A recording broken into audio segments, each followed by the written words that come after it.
তাহলে কি শিখলাম?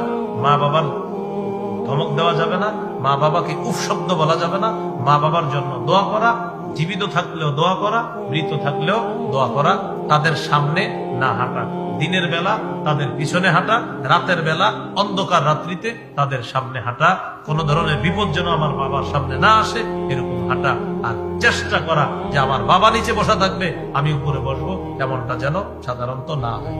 আল্লাহ কথাগুলা মনে রাখার তৌফিক দান করে। এরপরেও মনের মধ্যে ওই যে বললাম অনেক সময় রাগ আসবে, কিন্তু প্রকাশ করবেন না। এই মনের রাগটা দেখে আর বলেন কে দেখছে? আপনার মনে অনেক সময় একটু হয়ে যেতে পারে, এমন করলো এটা, মানে মুখে বলেন নাই, মনে আসছে। মনে আসার পরে যদি আপনার মনে মহব্বত আছে, মানে আপনি আপনার আব্বা আম্মাকে অনেক ভালোবাসেন, মহব্বত করেন, এটা আল্লাহ জানে, তো এরপরে মনের মধ্যে একটু সমস্যা হইতে পারে। আল্লাহ বলেন রব্বুকুম আ'লামু বিমা ফি নুফুসিকুম, তোমাদের মনে কি আছে এটা তোমাদের রব জানেন।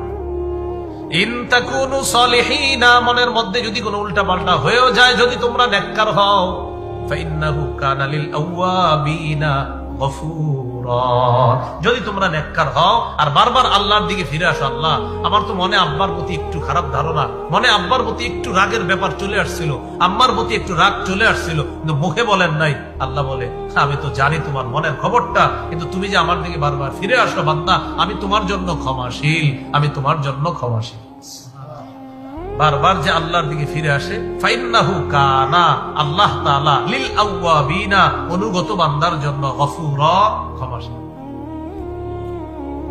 এই হলো 5টা উপদেশের 2 নম্বর উপদেশ। মনে আসেনি? সূরা আনআমের 151 নম্বর আয়াতে 5টা কথার দ্বিতীয় কথা, পিতা মাতার আনুগত্য করবা, সেবা করবা, নাফরমানি করবা না। 3 নম্বর, ওয়ালা তাকতুলু আওলাদাকুম মিন ইমলাক নাহনু নারযুকুকুম ওয়া ইয়্যাহুম, তোমরা তোমাদের সন্তানদেরকে দারিদ্রতার ভয়ে হত্যা করবা না। এক সন্তান নেওয়ার পর 5 বছর, 7 বছর, 10 বছর আর সন্তান হয় না। কেন হয় না? কই কে খাওয়াবে? কেন হয় না? উত্তর কি? একটা হইলো হয় না সন্তান, আরেকটা হলো কেন হয় না, কই কে খাওয়াবে? আল্লাহ বলেন নাহনু নারযুকুকুম ওয়া ইয়্যাহুম, ও অভিভাবক আমি তোমাদেরকে রিজিক দেই, আর যে সন্তান আসবে তাদেরকেও আমি আল্লাহ রিজিক দেই। বলেন অভিভাবকরে রিজিক দেয় কে? সন্তান যারা তাদেরকে রিজিক দিবে কে?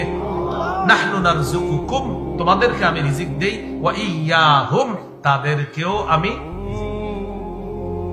সহিহ বুখারীর বর্ণনা 6861 নম্বর হাদিসের বর্ণনা। এই হাদিসের মধ্যে আছে